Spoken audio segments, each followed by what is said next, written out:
సరే కానీ తెలంగాణ ప్రజలకు ఏ మాట కామాట 10 ఏళ్లలో తెలంగాణ వాళ్ళకు పరిపాలించుకోవడం సాధ్యమవుతుంది.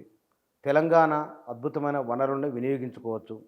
తెలంగాణ పంజాబ్ తర్వాత దిగుబడి 10 ఏళ్లలో చేయగలిగింది. ఒక రికార్డు క్రియేట్ చేసింది. తెలంగాణ సాగునీళ్ళకి ఇబ్బంది లేదు అని ఒక ఎస్టాబ్లిష్మెంట్ చేయగలిగింది. ఇదంతా కేసీఆర్ క్రియేటివ్. అంటే ఎకనామిక్స్ నీకు టచ్ కాబట్టి చెప్తున్నా, సంపద సృష్టి ఎప్పుడు కూడా సంపద పంపిణీకి మూల కారణం కావాలి. కాన్సన్ట్రేటెడ్ గ్రోత్ ఎప్పుడు కూడా ప్రజల్ని కళ్యాణ లక్ష్మి షాద్ ముబారక్ సంపద పంపిణీ కదా, డబల్ బెడ్రూమ్ ఇల్లు సంపద పంపిణీ. ఒక్కొక్కటి మాట్లాడదామని. కళ్యాణ లక్ష్మి షాదీ ముబారక్. ఒక ఆడబిడ్డ పుడితే 1 లక్ష రూపాయలు తన పేరు మీద వేసి చదువుకొని ప్రయోజకురాలు అయిన తర్వాత 27 లక్షలు 30 లక్షలు వస్తే తను స్వయంగా బతికే స్థితి తెచ్చిన సంరక్షణ గొప్పదా? నువ్వు ఎట్నన్నా పుట్టు ఎట్నన్నా పెరిగి ఏమన్నా చదువు ఏమన్నా పెళ్లి చేసుకుంటే నీకు లక్షిస్తా అనేది గొప్పదా? గురుకులాలు పెట్టలేదా బీసీ ఎస్సీ ఎస్టీలకు? కళ్యాణ లక్ష్మి చదువు అన్నారు కదా. నేను మళ్ళీ చెప్తున్నా, 10 ఏళ్ల కాలంలో తీసుకో 60 సంవత్సరాల కాలంలో లేనంత విద్య కేసీఆర్ పరిపాలనలో గురుకులాల ద్వారా ఎస్సీ ఎస్టీ బీసీ అమ్మాయిలు విపరీతంగా పెరిగిండ్రు చదువుకున్న సంఖ్య. ఒక మాట, మీరు ఎన్ని గురుకులాలు పెట్టిండ్రు మీకు తెలుసు కదా, లెక్క చెప్పండి నాకు. మొత్తం 1000 గురుకులాలు. 1000 గురుకులాల్లో ఒక్కొక్క గురుకులంలో ఎంతమంది ఉంటారు? ఒక దాంట్లో 400 మంది 500 మంది ఉంటారు. మీన్స్ అంటే ఏంది? 1000 గురుకులాలు పెడితే ఒక 40,000 మంది, 25 నుంచి 40,000 మంది అనుకో. 4 లక్షల నుంచి 5 లక్షల మంది వరకు అవుతారు పిల్లలు. 4 లక్షలు 5 లక్షలు కదా ఒక ఇయర్. మళ్ళీ నువ్వు అట్లా 10 సంవత్సరాలు. ఒక్క నిమిషం, ఓబీసీ డ్రాప్ అవుట్ పర్సంటేజ్ తీసుకో, ఒక గ్రామాన్ని యూనిట్గా తీసుకో. ఓబీసీ ఆడపిల్లలు 10th తర్వాత ఎంతమంది డిగ్రీ వరకు పోయిండని? 10th తర్వాత ఓబీసీ ఎస్పెషల్లీ. ఎందుకు ఆ మాట చెప్తుందంటే, నేను ఓబీసీలకు అవకాశాలు తగ్గినాయి, జనాభా పాపులేషన్ 50% వాళ్ళు. మీన్స్ నేను ఏమంటున్నా అంటే, సంపద పంపిణీ ఇదంతా పక్కన పెడితే చదువు వస్తే వాడు సెల్ఫ్ ఏమంటాము ఎంప్లాయీగా కూడా రూపాంతరం చెందాడు. నువ్వు పెళ్లి చేసుకోవటానికి లక్ష్య ఇచ్చేది ఉంది, కానీ వాళ్ళకు ఉద్యోగం ఇస్తానికి నీకు ఎందుకు లేకపోయింది? చేపలు పట్టుకో ఏందే 30,000 ఉద్యోగాలు పడితేనా కాంగ్రెస్ గవర్నమెంట్ రాగానే జాతర పెట్టి ఉన్నాయి ఎంత ఉన్నాయి ఉద్యోగాల ఖాళీ ఎంత? ఈరోజు చూస్తే 2 లక్షలు వస్తున్నాయి. వాళ్ళు గవర్నమెంట్ ఉన్నాడు, ఎన్ని ఖాళీలు ఉన్నాయో చెప్పలేదు. బడ్జెటరీ పోస్టులు ఇలా చూస్తే 2 lakhs దగ్గరికి వచ్చినాయి. ఇప్పుడు మేము ఉత్తగా పరిగబంచినే 30,000. ఏది వాళ్ళు తయారు చేసి లోటలు వేసుకొని ఇచ్చింది, వాళ్ళు ప్రిపేర్ అయ్యి చేసింది, అది కూడా రాజకీయాల కొరకు వాడుకుంది. చూడు, ఇప్పుడు ఎన్నికల ముందన్న 30,000 ఉద్యోగాలు ఇస్తే వీళ్ళ కోట్లన్న వాడు కదా.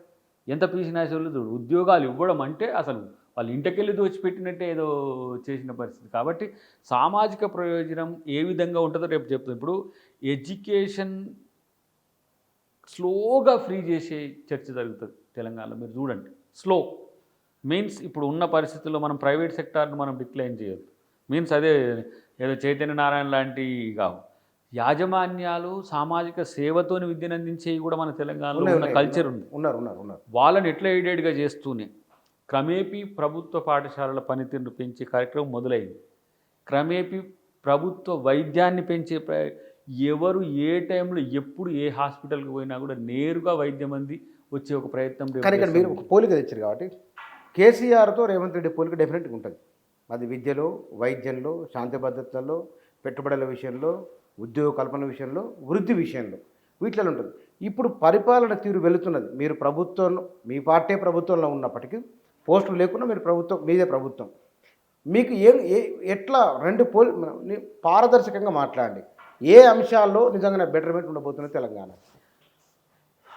నేను అధికారంలో ఉన్నా అనేది లేదు. It's my government, that's it. నేను దాన్ని డిక్లైన్ చేయను. ఎందుకంటే మేము దాని కొరకే కదా కొట్లాడింది ఇంత. ఇప్పుడు ఎందుకు సగం ముఖ్యమంత్రి అని ఇప్పుడు కూడా ఒక మాట అంటే ఎందుకు ఆ మాట అంటుందంటే, ఇప్పుడు కాంగ్రెస్ చేసే విధానాలను నాకు తెలియదని చెప్తే నేను ద్రోహిని, నాకు సంబంధం లేదని చెప్తే మొత్తం మీరు అడాప్ట్ చేసుకో. ఎందుకంటే ముఖ్యమంత్రి గారికి యాక్సెస్ ఉంటుంది, మంత్రివర్గానికి యాక్సెస్ ఉంటుంది, టాప్ మోస్ట్ పొజిషన్లో ఉన్న వాళ్ళందరికీ ఆఫీసర్స్తో యాక్సెస్ ఉంటుంది.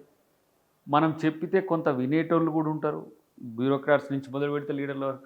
అలాంటప్పుడు నష్టం జరిగేదాన్ని నివారించలేక ఉండకపోవడం నా చేతగాంతనం అవుతుంది. ముఖ్యమంత్రి గారు చెప్పితే వినే కల్చర్ ఆయనకుంది, దాన్ని ఎట్లా పరిష్కరించాలని ఇమ్మీడియట్గా ఉన్నది. కాబట్టి దాన్ని నాకు అంటే మై గవర్నమెంట్ అనేది ఎందుకంటే అంటాం డెఫినెట్గా అది మేము చేయాల్సిన పనులు ఉన్నాయి కాబట్టి ఏ ప్రయారిటీస్ అనే దగ్గర కూడా ఒక స్పష్టత ఉంది. విద్యా ఉద్యోగమే కాదు, మేజర్గా యువత టార్గెట్ మనకు. యువత గత 15-20 సంవత్సరాల నుంచి, నాట్ ఈవెన్ 10 years, మేము రెజ్యూమ్లు ఉన్నప్పటి నుంచి కూడా తెలంగాణ మూమెంట్ వల్ల మనం జాబ్ చేయలే. ఏ స్థితికి వచ్చిందంటే ఏజ్ బార్ అయిపోయి కూడా లైఫ్ బార్ అయిపోయిన పరిస్థితి. 40 years దాటితే మ్యాక్సిమం పోతుంది. వాళ్ళకి ఎట్లా ఉపాధి అవకాశాలు, ఇప్పుడు స్కిల్ డెవలప్మెంట్ సెంటర్స్ అసలు యూనివర్సిటీస్ లెవెల్నే పెట్టాలని ఒక ఆలోచన ఉంది ముఖ్యమంత్రి గారు. ఎందుకు స్కిల్ డెవలప్మెంట్, చదువుకు చేసే పనికి లింకేజ్ మిస్ అవుతుంది. గతంలో మనం ఐటీఐలు, టీటీసీలు ఇట్లాంటివి పెట్టడం వల్ల ఏంటంటే అప్రెంటిస్ పీరియడ్ ఉంటుండే, అది కాగానే ఎవరో వచ్చి మనకు క్యాంపస్ ఇంటర్వ్యూ లెక్క తీసుకొని పోతుండే. కానీ తెలంగాణ, రూరల్ తెలంగాణ మొత్తం కూడా ఛిద్రమైంది. ఇక 30 కాన్స్టిట్యుయెన్సీస్ హైదరాబాద్ పెద్ద సమస్య లేదు, ఎందుకంటే వాళ్ళు సెల్ఫ్ ఎంప్లాయ్మెంట్ క్రియేట్ చేసుకోగలిగిండ్రు, సమ్ ఎట్లనో బతకగలిగిండ్రు. కానీ రూరల్ దట్టు ఏజెన్సీ ఏరియాల్లో ఉండే యువతకు నీడలేని స్థితి వచ్చింది. దాన్ని ఎట్లా చేయాలి? ఇప్పుడు అది ఆ ప్రయారిటీస్ నేను ఏమంటున్నానంటే, మీలాంటి మీడియా మిత్రులు కానీ సోషల్ అబ్జర్వర్స్ కానీ అది ప్రభుత్వాన్ని దృష్టికి తీసుకురండి. ముఖ్యమంత్రి గారిని మేము డైరెక్ట్ అపాయింట్మెంట్ పెట్టించి ఈ అంశాల్లో మనం కృషి చేయాల్సిన అవసరం ఉందని చెప్తాం. నేను మేజర్గా మహిళ కూడా ఎందుకంటున్నంటే, మహిళా విద్య తగ్గుతుంది, మీరు గమనించండి. మద్యం విలువ పెరుగుతుంది, మహిళా విద్య తగ్గుతుంది. ఏం జరుగుతుంది? ఇప్పుడు బెల్ట్ షాపుల మీద ఏ నిర్బంధాలు వస్తున్నాయో మీరు చూస్తున్నారు కదా. ఆ విధంగా సామాజికంగా ఏ అంశాలు మన తెలంగాణ సమాజాన్ని నిర్వీర్యం చేస్తున్నాయో వాటి పట్ల జాగ్రత్తగా ఉంటూనే సమతుల్య అభివృద్ధి. ఒక మాట, కేసీఆర్కు కొనసాగింపుగానే మీరున్నారు అనేది ఎందులో అప్పులని కేసీఆర్ అన్నారు. ఇప్పటికీ మీరు బహుశా నేను నిన్న పేపర్లో చూసినంత వరకు 16,000 కోట్ల రూపాయలు అప్పయింది 8 నెలల కాలంలో, 5 నెలల కాలంలో. 5 నెలలకు 16,000 కోట్లు. మీరు మొన్న బడ్జెట్లో చెప్పింది ఏమిటి? టెంటేటివ్ అంటే ఓటాన్ అకౌంట్లో 59,000 కోట్ల రూపాయల అప్పులు చేస్తామన్నారు. అంటే ఒక సంవత్సరానికి మీరు 60,000 కోట్లు. ఇప్పుడు నేను అనుకుంటున్న ఇంకా ఒక 40,000 crores ఈ ఎకనామిక్ ఇయర్నే తెస్తాం అనుకుంటా.